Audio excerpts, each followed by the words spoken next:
Hello. Okay, let's talk about getting to step 6 of the lesson plan.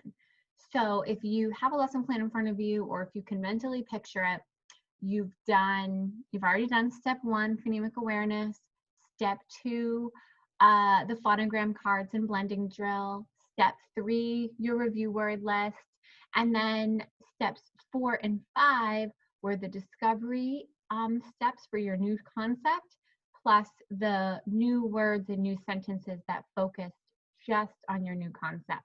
So you've gone through all of that, okay? So you've just finished teaching your new concept. You've just finished having your student read those words and sentences. The next thing on your lesson plan is step 6.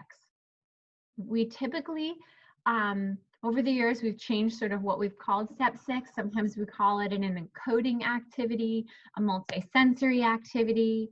The point of it is for it to be an opportunity to put what you've just learned into practice. So almost always what I'm doing for step 6 connects to my new concept. So if I just taught closed syllables, we're handling closed syllables in a multisensory way. If I just taught, a lesson comparing a versus to sort of clarify and help kids discriminate with those tricky short vowels, then now step 6, we're doing a practice activity that does a deep dive and gets kids really, involved in that. Usually it's just a few minutes long, and it just flows nicely because you've just taught it. So it's just this nice flow. A big question people have is, okay, well, how is step 6 different from what you just did in the discovery steps, that tactile piece? That tactile piece is brief in the discovery step for step 4. You know what I mean? When you activate prior knowledge, you do what sounds the same, okay, what looks the same, then they're doing something physical. They might be writing in the rice to anchor that keyword. They might be looking at their Wilson magnets to notice how, wow, digraphs have 2 letters on one tile. So that's a very brief moment just to sort of anchor it. But a lot of times you're actually talking about what the mouth is doing if it's a new sound. That's that tactile piece. You're talking about the mouth. That kind of counts. The touching there, that oral motor piece. So step 6, therefore, think of it as an engaging activity which allows your students to practice in a very structured, zoomed in way what you just learned. Okay, my favorite go-to when my students are working in level 1 especially, my favorite is using Wilson magnets. They're the same as foundation magnets. So if you buy the foundation ones, same. So you can buy the magnets, and you can buy this little magnetic little board as well. You don't have to buy that board. You can also just use a cookie sheet, and you can get really cute, pretty cookie sheets at TJ Maxx, nice and clean, and you can put your magnets on that. So if you're looking to save money, sometimes you can get these cookie sheets for like $5. So that kind of saves money. And if you're in a place where you're not traveling all the time, like as a classroom, then you don't really need these to be stored and closed up. Okay, but for private tutoring for me over the years, I've tended to just use this little case, but that's because that's what I had. Something else you might have noticed a difference between these two is I don't put out more magnets than I need to. So on those cookie sheet ones, those are geared to my 1st grade students, so I keep them with just the like level 1 basics, like the vowels, the consonants, and the digraphs. But because I use this with a variety of students, this shows you that we're up in level 2 because you see the R controlled and lots of vowel teams. So I add to it as I go. The magnets I'm not using, I just keep in like a little plastic storage container so that they're neat and tidy, and then when I need them, I pluck them out and add them on. Okay, so we're talking about step 6. Since Wilson magnets is such a useful tool, I'm going to spend a lot of time modeling that. Even though the year that I'm recording this, we're in a pandemic and a lot of you are tutoring online, even though a lot of you are tutoring online, I still want to show you how to use the Wilson magnets because this is such a powerful manipulative. We can take the concepts of how I do this in person and push those online. But I know most of you are not going to make a career out of teaching online. Hopefully, that's probably not your preference. So I want you to know how to work in person, and then we can just convert it to online, if that makes sense. Okay? I want to spend more time talking about teaching with somebody next to you, since that's the ideal situation. And then I'll show you the apps that you can use to make it work online. Okay, so I've written out some notes here. Get that shared. Okay, how high tech is this, right? So when I'm using my Wilson magnets, I use it for a variety of reasons. Most of the time when I'm using magnets with a kid, it's because I really want to work on their phonological skills. It's basically like doing it on Conan board, but it just includes print. So anytime you want to work on sound, symbol correspondence at that phonological level, making sure kids get all those sounds and words, adding, deleting, manipulating sounds, Wilson magnets are so great for that. So they tend to be my spelling tool for step 6. Sometimes though, with my early blenders, kids who are getting over that blending hump, I do some reading with them as well. But the thing is, at that point, you kind of already did that with your flashcards in step 2, right? You already had the color-coded pattern and had them reading. So it doesn't really make sense to use the magnets for reading if you're being really diligent about doing the flashcards, because then you're just doing the same thing. So the magnets and the flashcards are basically the same tool, except the cards, because they're the same colors, of course, and same setup, like one phoneme per card, regardless of how many letters. But the cards are set up, you know, to be flashed in front of the child, and then they're big enough so that the child can tap and read, whereas the magnets are smaller and tend to be better for their little fingertips to manipulate for spelling. So typically Wilson magnets for spelling and flashcards for reading, but obviously you can twist it. It's a great way to talk about syllable patterns. And we can talk about orthography. So yes, and with my level 1 students, I tend to be doing more like phonological level spelling, but as we get up into level 2, when we're talking about spelling choices and things like that, we can also target orthography. And then we can also just use the magnets to talk about the concepts in the building blocks of language, because of the way that they're color-coded and set up with one phoneme, they lend really well.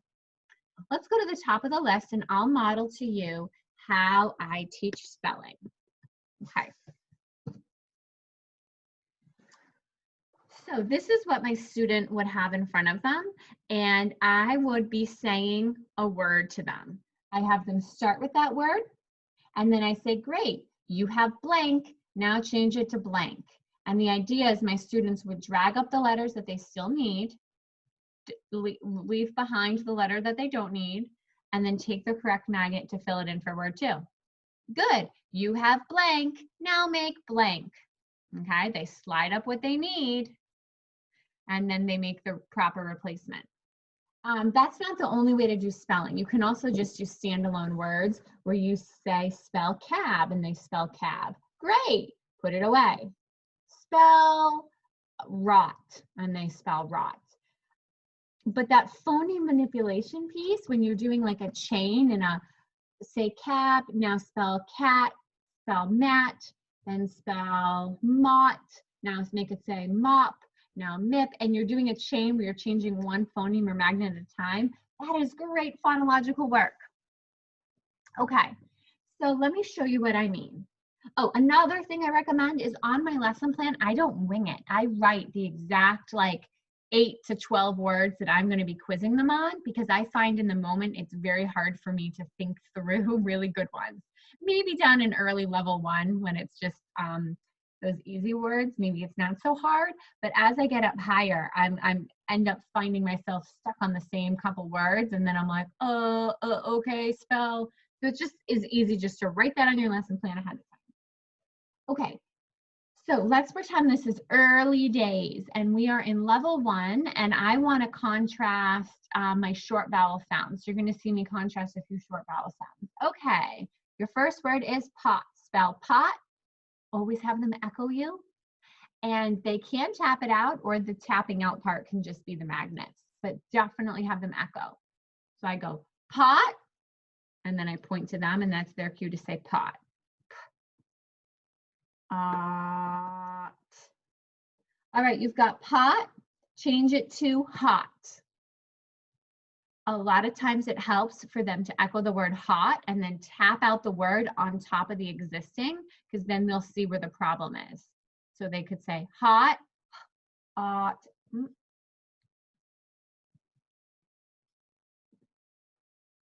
All right, you have hot.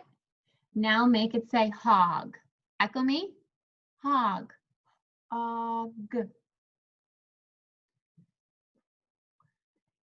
You've got hog. Make it say hug. Look at my mouth when I do that. There's a change that I want you to notice. Hug. Hug. Whoop. And there they go. Now you can see your students. This could be a whole like landmines full of little phonological errors. So sometimes what my students will do is, okay, let's go back to, did I have pot in the beginning? And I wanted to change it to hot. Sometimes the students will know hot, hot, hot, and they put it in the wrong spot. And then you can say, read that word, hot. Okay, sound it out for me. Hot. Oh, and then they realize their error. Whoopsies. Okay, say that word, hot. And getting that little finger out to drag, that is a tactile tracking piece. Get that finger touching the letters that they're seeing so that their eyes are glued to that symbol and that pattern. Okay, so then they went from what? Hot to hog. So that's one of those things where you could imagine them going like this. And sometimes they know, yeah, I've got the g sound, but they just manipulating it is tricky. This is, if I have a student in level 1, I'm pretty much doing this activity almost every day in level 1, because most of my level 1 students need some heavy duty phonological work.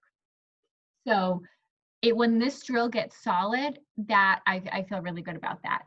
And this just supports the phonological stuff that you're doing with Hegarty and Kilpatrick anyways, and it supports the Alconum boards that you might be doing as well.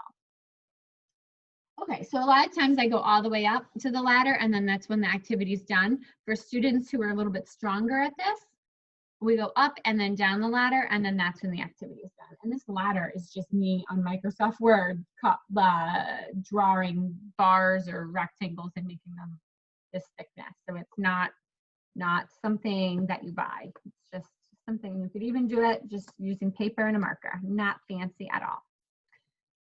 All right, let's pretend we're a little further along in level 1 and we're doing digraphs. And my student has learned about these 2 digraphs, or maybe we've just added one on today, and I want them to really pay attention to what their mouth is doing so they pick the right digraph. So I would preview it by saying, nice job, we've been doing so many digraphs. The 2 digraphs that I want to focus on today are CH, chin, ch, and SH, ship, sh. Today, we just learned the new one, CH, but I told you a lot of students get it mixed up with SH. Do you think you can tell me, do you remember what we just talked about a moment ago? What the difference is, what our mouth is doing when it makes these 2 digraphs? Can you describe the ch sound for me? What's happening? Ch. That's right, it's a quick, fat puff of air. Ch. I can feel that. Ch. Ch. Now, what's different about shh? Shh is a stream of air, and it's a little bit skinnier than the sh sound. Okay, so I'm going to put those at the tippity top here because I don't even want to put them away because we're going to do so many words with CH and SH today. I want you to have them ready. All right, our first one is chin. Say the word chin and look in the mirror or look at my mouth to see which digraph you think we need for chin. Chin. Oh, you picked the right one. You knew it was that fat puff of air. Good job. Okay, you've got chin. Can you make it say chip? Okay, echo me, chip. Think about what your mouth's doing. Oh, good job. We keep the CH for that one. Okay, echo me. We've got chip. I want you to make it say ship. Ship. That's right. We're going to do a change. Oh, we already put it out. Good job. You picked the SH. Right. That is a stream of air coming out. Ship. Okay, you've got ship. Can you make it say, see, this is why you need to have it planned out ahead of time. Let's make it say shin. Say shin. Shin. All right, now we're going to do some switching. I want the digraphs to come at the end here, so be prepared for that. We've got shin, okay? Now we're going to make two changes in this word to make it say wish. Wish.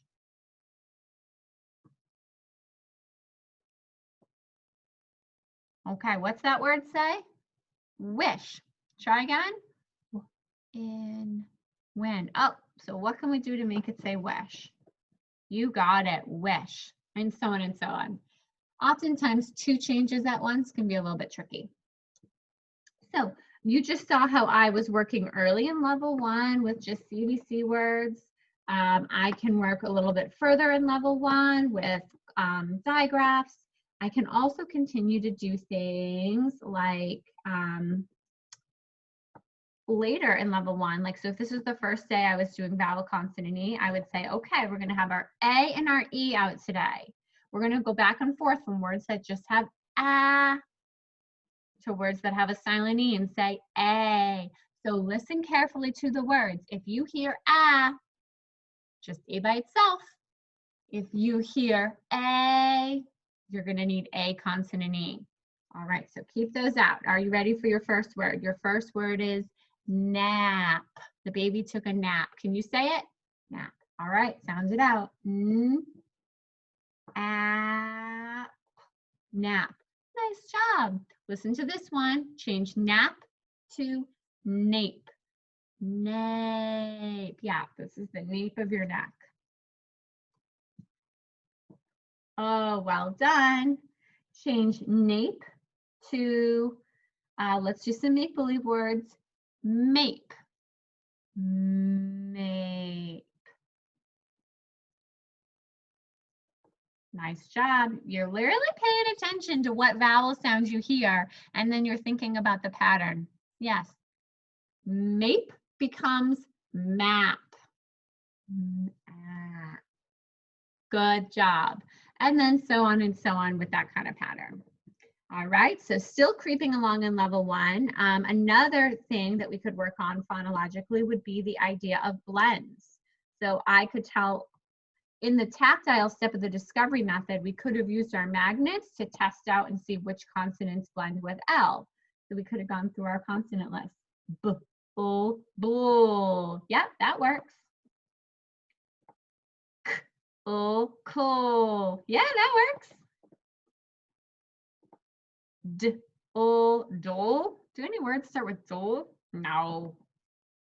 And so on. And if that seems like it would be too time consuming, then you can just give them a selection of like 8 to choose from so that they're not going through all the consonants. All right, so we've already done that during our step 4 new concept. And I would say, okay, get ready today. We're going to have some blends. All right, say the word black. Black. Black.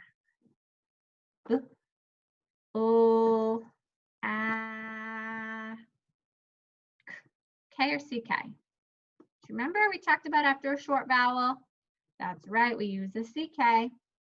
We've got our word black. Can you change black to slack? Slack. Oh, very good. Where is the blend in this word? Can you point to it? SL. 2 consonants, but we hear both of their sounds. Oh, that's different than the digraph. We only hear one sound there. You've got slack. Can you make it say slick?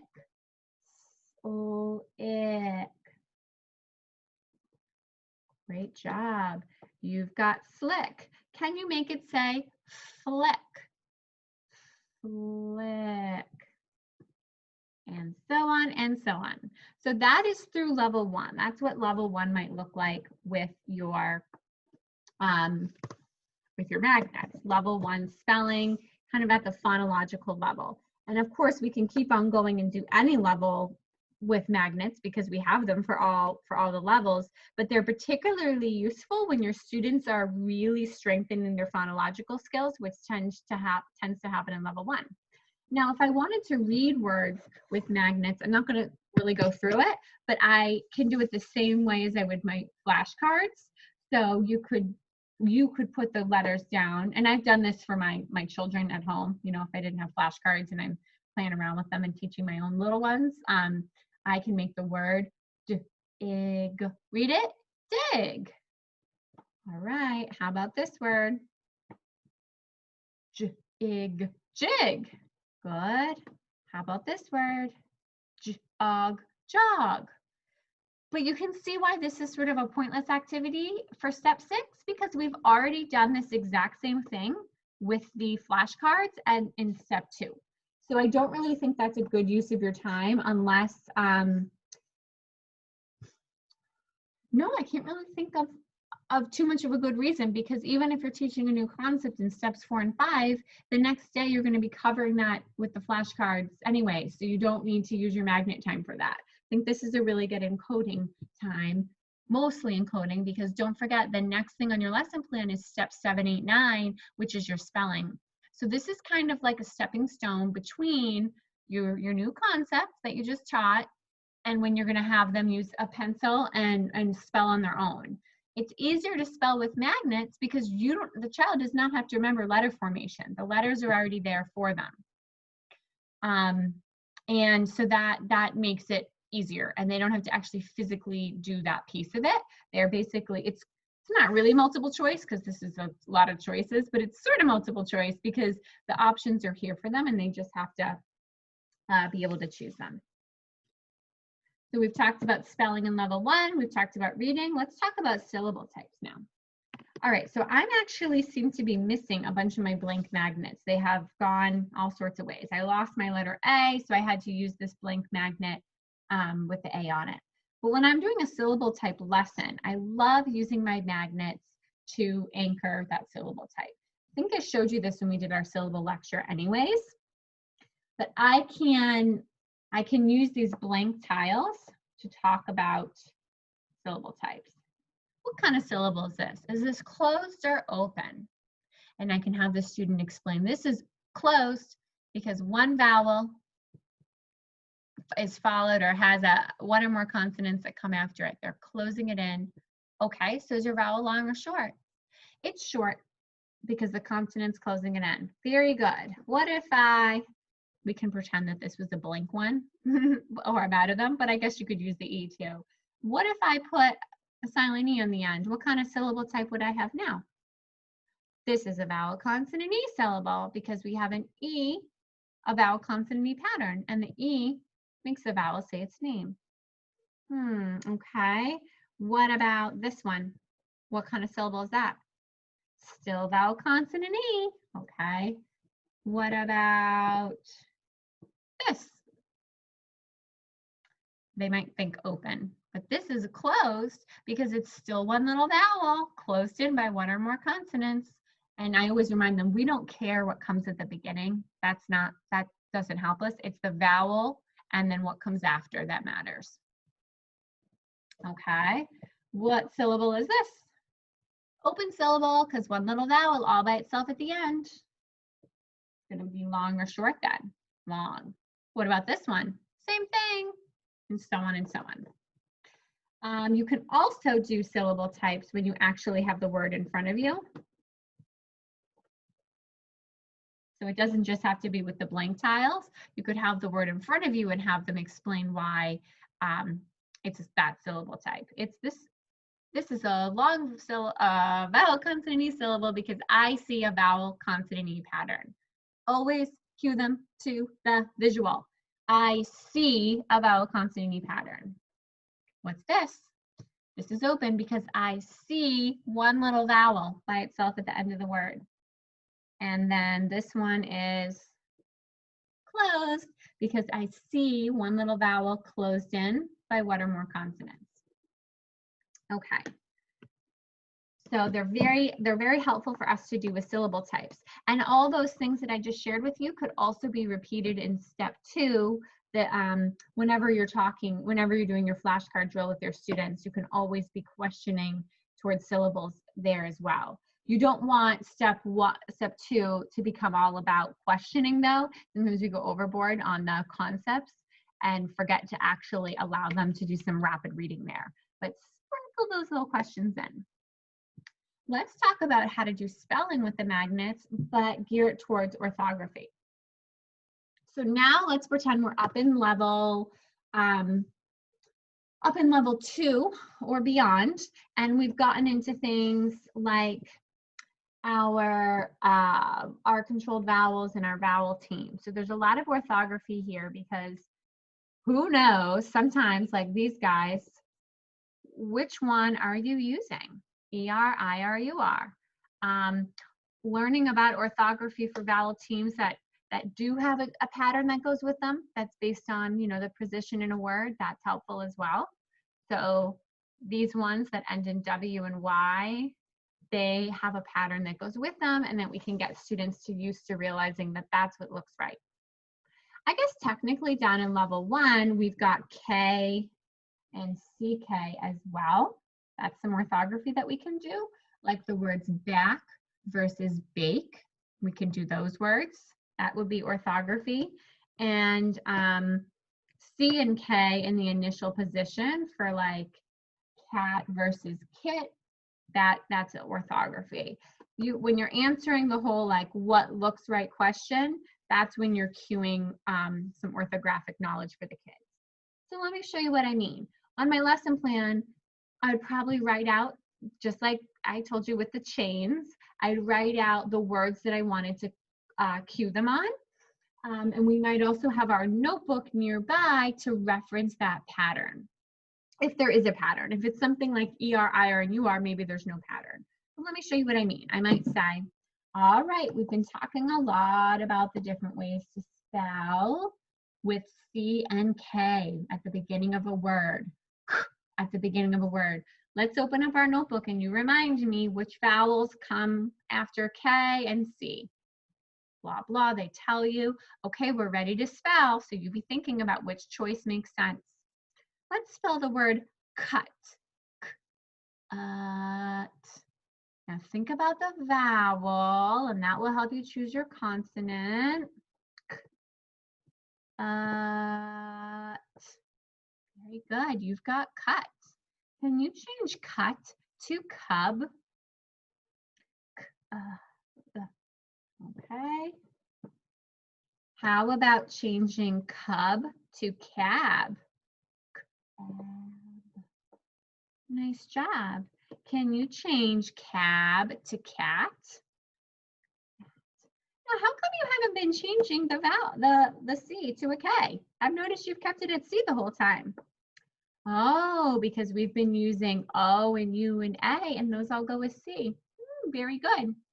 You've got cat, make it say kit. That doesn't look right. Nice job. We use K with short R. I can't trick you. You've got kit, make it say kin. Kin. Kin is another word for family. You live with your kin. Kin. Okay, you've got kin, make it say can. Also, you could have green magnets. I just don't have mine out right now for Ann and Ann. Whoop. And you switched it back to C. Good job. So that would be an example of practicing something that isn't phonological because those sounds are the same, but I'm cueing the orthographic. So this time it's not just purely about sounding it out. There's another level there that they have to have some knowledge of English orthography. And I'd have to teach that to them before I held them accountable to actually quiz them on it. The same thing happens if I was going to do a KCK. I would tell, we'd review first. the different choices for k at the end of a word. We might reference our notebook. And then I would say, okay, let's spell the word back. My back hurts. B, ack. Good job, you've got back.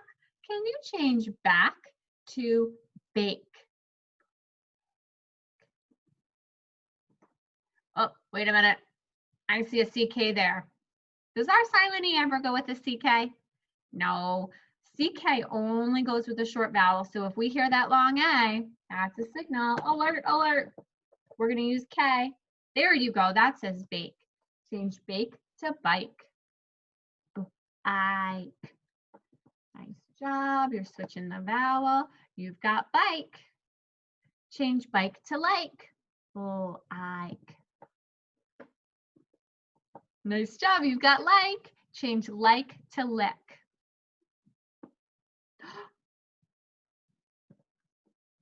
Oh, nice catch. How come you changed that to CK? Why didn't you just leave the K there? That's right, because you heard a short vowel, and short vowels use CK. Well done. So I can carry on if I wanted to be working on these position ones, where if we hear A in the middle, it's going to be AI, versus if we hear A at the end, we're going to have AY. So I would have my word list pre-planned ahead of time. We would review that. We're probably coming right off the lesson anyways. Okay, for the first word, let's do the word pain. Pain. Where do you hear A in that word? Middle. Good job. Pain. Change pain to pay. A. Good. Change pay to say.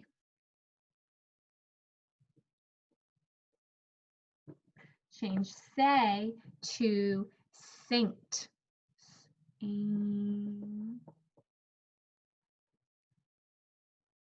Oh, does that look right? Did we do AY in the middle? No. If we hear A in the middle, we've got to choose our A, I.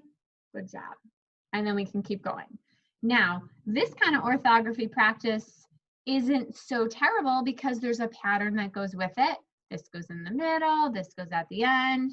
Same when we were doing our KCK or our K and C in the initial spot. There's a pattern that goes with it. But that's not the end of English orthography. It gets even more complicated and it requires a little bit of memory.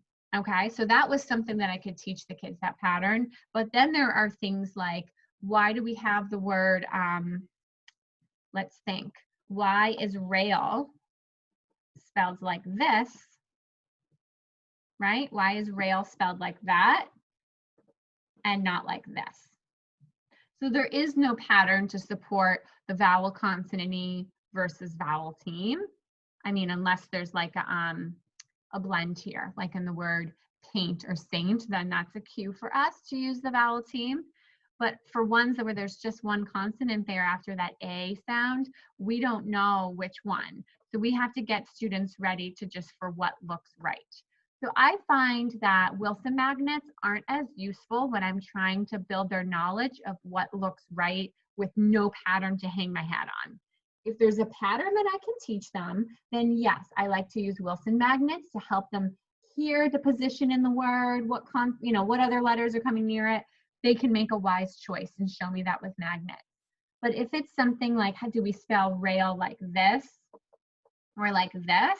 I like to do sorts for that. So when I'm trying to build up that kind of knowledge, I like to do a word sort so they can see that flashcard and keep building up that that visual of the right way to do it and make kind of like that A consonant E pocket in their brain and that AI pocket in their brain. So that's a whole nother thing. And sorts tend to be helpful with that. Okay, so let me clear these away. That was talking about orthography. Another one is concepts. So I've kind of alluded to that throughout my little mini demo here, but the magnets are a really good opportunity for us to show concepts in a tangible way. So talking about how digraphs are two sounds that come together, two consonants that come together to make one sound. Here's our little proof. Just like with our flashcards, here it is. Talking about how blends are two consonants that come together but each keep their own sound. There it is. We can show it to them. So it's just, and then we've already talked about syllable types as well. So the magnets certainly help you with concepts. There's possibly more ways to use magnets, but this is just sort of like the bare bones. This is really what makes sense. And keep in mind where you are in the lesson when you're using the magnets or doing step 6. You've just come off introducing a new concept and you want to give them a chance to practice and like be hands-on with it. All right, so that's it for the Wilson magnets. I'll record another presentation for you that shows you some other options that are similar and complement Wilson magnets.